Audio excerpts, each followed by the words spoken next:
Friends, Friday को बाजार में हमने बहुत बड़ी गिरावट देखी। इस गिरावट के बाद में मंडे को क्या हो सकता है? क्या यहाँ पे कुछ रिलीफ रैली आ सकती है, कुछ बाउंस बैक देखने को मिल सकता है, या फिर और गिरावट होगी? तो जो इंटरनेशनल मार्केट है वो तो फिलहाल निगेटिव बने हुए हैं, लेकिन यहाँ पे कुछ पॉजिटिव बातें भी निकल के आ रही है बाजार के लिए, लेकिन साथ में बहुत सारी निगेटिव बातें भी है। एक तरफ से देखें तो अमेरिका से एक बड़ी खुशखबरी निकल के आ रही है बाजार के लिए, लेकिन हमारे आरबीआई के पूर्व गवर्नर रघुराम राजन की तरफ से कुछ बयान दिए गए जो ज़्यादा चौंकाने वाले हैं। तो इन सारी बातों को जानेंगे इस वीडियो के माध्यम से, और आगे बाजार की क्या संभावना रह सकती है, रिसर्च एनालिस्टों की क्या राय है, इन सारी बातों को जानेंगे इस वीडियो के माध्यम से। और इस समय हमें क्या करना चाहिए बाजार में, क्या हमें इस समय बाजार से दूर हो जाना चाहिए या फिर इस समय डिप में खरीदारी का मौका तलाशना चाहिए, इन सारी बातों को जानेंगे इस वीडियो के माध्यम से। लेकिन फ्रेंड, उससे पहले अगर आप पहली बार हमारे चैनल पे आए तो चैनल को सब्सक्राइब कर दीजिए, एक बेल आइकन दबा दीजिए ताकि जब भी नया वीडियो बने पहला नोटिफिकेशन आपको मिले। वीडियो पसंद आए तो लाइक शेयर जरूर कीजिए। चलो फ्रेंड्स, वीडियो स्टार्ट करते हैं। मैं हूँ आपका दोस्त एसबी दवे और हमारे अपने चैनल ऑनलाइन कमाई में आपका बहुत बहुत स्वागत है। निफ्टी 50 की बात करें तो फ्राइडे को 16,201 के स्तर पर क्लोजिंग रही, जहाँ पे 276 पॉइंट की गिरावट थी, यानी 1.68% गिरा निफ्टी 50। बीएसई सेंसेक्स की अगर हम बात करें तो 54,303 के स्तर पर करीब 1,016 पॉइंट की बड़ी गिरावट हुई, यानी 1.84% गिरा बीएसई सेंसेक्स। और इस गिरावट के पीछे सबसे जो बड़ी वजह है वो है एफआई पिछले कई समय से लगातार बिकवाली कर रहे हैं। अगर हम बात करें कल की, तो कल एफआई ने 4,287 करोड़ रुपीज़ का नया इन्वेस्टमेंट किया, लेकिन सामने 8,261 करोड़ रुपीज़ का उन्होंने माल बेच दिया। तो इस तरह से उन्होंने कल 3,973 करोड़ रुपीज़ की पूरी बिकवाली की है, और ये बहुत बड़ी अमाउंट है। सामने अगर हमारे बड़े फंड हाउस की बात करें तो डीआई ने कल 6,105 करोड़ रुपीज़ का नया इन्वेस्टमेंट किया और उन्होंने 3,274 करोड़ रुपीज़ की बिकवाली की। तो इस तरह से जो उनकी नई खरीदारी है वो 2,831 करोड़ रुपीज़ की है। तो डीआई ने तो रोज़ की तरह खरीदारी की है, लेकिन उनकी खरीदारी से एफआई की बिकवाली बहुत ज़्यादा थी और इस वजह से हमें बाजार में बड़ी गिरावट देखने को मिली। यहाँ पे सबसे बड़ी प्रॉब्लम है यहाँ पे क्रूड ऑयल की प्राइस लगातार बढ़ रही है और रोज़ नए हाई बनाने की कोशिश कर रही है। फिलहाल WTI क्रूड की बात करें तो 120 पर है, जहाँ पे 0.69% की गिरावट है। थोड़ी सी राहत है, लेकिन अभी भी फिलहाल ऊपर के लेवल की तरफ है। ब्रेंट क्रूड की बात करें तो 122 पर है, जहाँ पे 0.86% की गिरावट है। तो आप देखोगे कि क्रूड ऑयल बहुत ज़्यादा उछाल मार रहा है। यहाँ पे सबसे बड़ी चिंताजनक बात और है कि इंडियन रुपीज़ लगातार गिर रहा है, बहुत ज़्यादा कमज़ोर हो चुका है। अमेरिकन डॉलर के सामने इंडियन रुपीज़ की प्राइस फिलहाल 78.14 पर आ चुकी है, ये बहुत ही नीचे है। और इस तरह से अगर आप देखोगे तो रुपीज़ लगातार वीक हो रहा है और इस वजह से भी बाजार के सेंटीमेंट बिगड़े हुए। फ्रेंड्स, यहाँ पे अगर हम इंटरनेशनल मार्केट देखें तो डाउ जोन्स फिलहाल 31,392 पर है, जहाँ पे 2.73% की बड़ी गिरावट हुई। S&P 500 इंडेक्स की बात करें तो 3,900 पर 2.91% की लगभग 3% की गिरावट। नेस्डेक की बात करें तो 11,340 पर 3.52% की बहुत बड़ी गिरावट, यानी 3.5% की गिरावट। रसेल 2000 इंडेक्स की बात करें तो 2.73% की बड़ी गिरावट। आप देखोगे तो सारे के सारे इंटरनेशनल मार्केट 2.5-3% गिरे, और इसी का नतीजा है कि हमारे बाजार में भी हमें गिरावट देखने को मिली। अब यहाँ पे जो गिरावट के पीछे सबसे बड़ी वजह है वो यहाँ पे बहुत सारे रीजन है। जो एक तो आरबीआई का जो बदलता हुआ रुख, क्रूड ऑयल की बढ़ती हुई प्राइस, ईसीबी के इंटरेस्ट रेट के बढ़ने की संभावना, और अमेरिका में इन्फ्लेशन के जो डेटा नए आए उसके, ये सारी के सारे रीजन एक साथ बन गए। अब यहाँ पे देखोगे तो आरबीआई ने बढ़ती महंगाई को देख के करंट फाइनेंशियल ईयर में इन्फ्लेशन के अनुमान को बढ़ाकर 6.7% कर लिया है। इन्फ्लेशन को लेकर बाजार में भी चिंता है, इस वजह से सेंसेक्स में आप देखो तो 1,466 यानी करीब 2.63% गिर चुका है हमारा सेंसेक्स। अब यहाँ पे सबसे बड़ी बात है कि ये जो रीजन बन रही है ये बहुत ज़्यादा बाजार के लिए तकलीफ दे। फ्रेंड्स, यहाँ पर देखें तो जियोजीत फाइनेंशियल सर्विस की तरफ से विनोद नायर ने कहा कि घरेलू बाजार का फोकस अभी ग्लोबल फैक्टर्स पर है।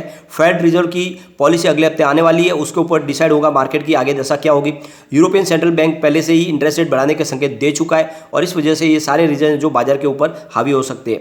और यहाँ पर अगर आप देखोगे तो एफआई बाजार से लगातार बिकवाली कर रहे हैं और 8 महीनों से लगातार उनकी बिकवाली जारी है। अभी तक उन्होंने जून तक समझो अभी उन्होंने 19,000 करोड़ रुपीज़ का टोटल शेयर बेच दिया है, और जो हमारे बड़े फंड हाउस है उन्होंने सामने 13,000 करोड़ रुपीज़ की खरीदारी की है। तो आप देखोगे कि इनकी खरीदारी से उनकी बिकवाली बहुत ज़्यादा, और इसी वजह से बाजार संभलने का नाम नहीं ले रहा है, और इस वजह से जो मामला है वो बिगड़ा हुआ है। अब यहाँ पे इसके बीच में आरबीआई के पूर्व गवर्नर रघु राजन की तरफ से महंगाई को लेकर चौंकाने वाली बात कही है। उनका कहना है कि अमेरिका, इंडिया समेत दुनिया के कई बड़े देशों में महंगाई के चलते और लोग परेशान हैं। उनका कहना है कि बजट लोगों का बिगड़ चुका है, काफ़ी खर्च में कटौती की जा रही है, और इसका मतलब ये नहीं है कि महंगाई और अब नहीं बढ़ेगी। उनका मतलब कहने का कि अब इन्फ्लेशन अभी पीक पर नहीं आया है। राजन ने कहा है कि क्रूड ऑयल की कीमतों में उछाल का कुछ असर अभी आना बाकी है। उन्होंने कहा कि फाइनेंशियल मार्केट में गिरावट आई है, इससे अगर गिरावट और आती है तो कंपनियों के अंदर बहुत सारी कंपनियां जो अपने एम्प्लॉयज़ की नौकरी छीन सकती है, काफ़ी एम्प्लॉयज़ कम कर सकते हैं, यानी आने वाले समय में और बेरोजगारी बढ़ सकती है। और सबसे बड़ी बात है, उन्होंने कहा है कि हम मंदी में जाने से बच सकते हैं, लेकिन अगले साल किसी समय हेल्दी मंदी की आशंका को खारिज नहीं किया जा सकता। उनका कहना है कि थोड़ी सी मंदी आ सकती है आने वाले समय में, और इसके लिए फेडरल रिजर्व को कुछ बड़े कदम उठाने होंगे, कड़े कदम उठाएंगे तभी यहाँ पे कुछ मामला संभल सकता है। तो इस तरफ से सख्त कदम उठाने की उन्होंने बात की है, क्योंकि ये जो ग्लोबल मंदी आ रही है उसको कंट्रोल करना जरूरी है। इसके बीच में एक बहुत बड़ी पॉजिटिव खबर निकल कर भी आई है।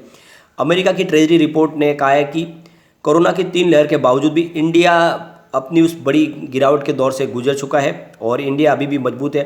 शुक्रवार को अपनी रिपोर्ट जारी की, उसमें भारत में तेज़ी से हुए वैक्सीनेशन की तारीफ की गई है। भारत के वैक्सीनेशन रोल आउट से तेज़ी आने के साल में दूसरी छमाही में ही इकोनॉमिक एक्टिविटी में जोरदार तेज़ी आई है, और उनका कहना है कि 2021 के अंत तक 44% भारतीय आबादी वैक्सीनेशन के दोनों डोज ले चुकी है। इंडियन इकोनॉमी 2020 में ग्रोथ रेट 7% से सिमटने की बजाय 2021 की प्री पैंडेमिक लेवल पर आ चुके हैं, यानी जो कोविड से पहले की जो कंडीशन थी उस पर पहुंच चुके हैं इंडिया वापस। तो इंडिया ने काफ़ी अच्छी रिकवरी कर ली है, ये अमेरिका की रिपोर्ट कह रही है। एक अच्छी बात और बाजार के लिए निकल कर आ रही है कि जो खाने का जो तेल है हमारा, जैसे सनफ्लावर ऑयल है, और आप देखोगे तो यहाँ पे सोयाबीन ऑयल है, ये इनकी प्राइस कम होनी शुरू हो चुकी है और इसका बहुत ज़्यादा असर देखने को मिलेगा, जिससे महंगाई में राहत मिल सकती है। क्योंकि जिस तरह से लगातार तेल की प्राइस बढ़ी थी उस वजह से बहुत ज़्यादा महंगाई बढ़ी थी, तो अब धीरे धीरे उसमें कमी दिखाई देने लगी है और जो प्राइस है वो लगभग 9% तक गिरी है और आने वाले समय और कम हो सकती है। तो खाने का तेल अगर सस्ता होगा तो बहुत ज़्यादा राहत मिलने वाली है लोगों को। ऐसे में अब आप देखिए क्या संभावना बन रही है, क्या बाजार में तेज़ी और आएगी? तो फ्रेंड्स, इस समय बाजार में बड़ी तेज़ी की तो कोई संभावना दिख नहीं रही है, लेकिन बाजार में बड़ी गिरावट की फिलहाल ऐसी संभावना नहीं है, क्योंकि बाजार लगभग अपने बॉटम को टच कर चुका है। और वैसे जिस तरह से निगेटिव वातावरण बन रहा है तो सामने पॉजिटिव खरीदारी भी हो रही है। तो ऐसे में आपको इस समय क्वालिटी स्टॉक में निवेश करना चाहिए। बहुत ही अच्छे स्टॉक जो काफ़ी फेयर वैल्यू में मिल रहे थे उनमें आपको इन्वेस्टमेंट करना चाहिए। लार्ज कैप के बहुत सारे स्टॉक जिनको आप खरीद नहीं पा रहे थे वो उस लेवल पे आ गए कि आप खरीदारी कर सकते हैं, तो ऐसे में उन स्टॉक में आपको निवेश करना शुरू कर देना चाहिए।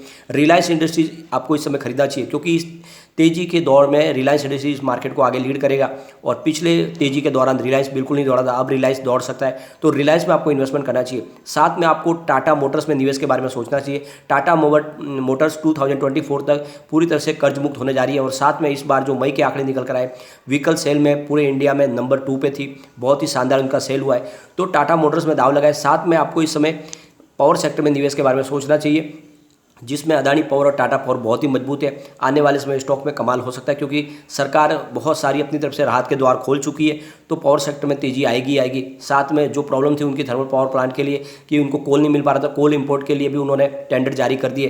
तो ऐसे में आपको पावर सेक्टर के शेयरों में ध्यान देना चाहिए। बहुत ही अच्छे और कम वैल्यू में मिल रहे स्टॉक, आने वाले समय बहुत ही बेहतरीन यहाँ पे रिटर्न आपको देखने को मिल सकता है। बैंकिंग शेयरों में आपको दाव लगाना चाहिए, जिसमें सबसे शानदार लग रहा है इस समय एसबीआई आने वाले समय में बहुत ही शानदार आपको रिटर्न दे सकता है। और अगर यहाँ पे अगर आप देखो तो आपको आईसीआईसीआई बैंक भी इस समय एंट्री के लिए काफ़ी अच्छा लग रहा है, तो बैंकिंग शेयरों में दाव लगाए। साथ में आपको इस समय कुछ ऐसे एफएमसीजी सेक्टर में भी दाव लगाना चाहिए, जिसमें आईटीसी बहुत ही शानदार प्रदर्शन कर रहा है इस बार, तो आईटीसी में निवेश किया जा सकता है। मेटल शेयरों से थोड़ा दूर रहे, इस समय मेटल शेयरों में भयंकर गिरावट की आगे संभावना भी बन सकती है।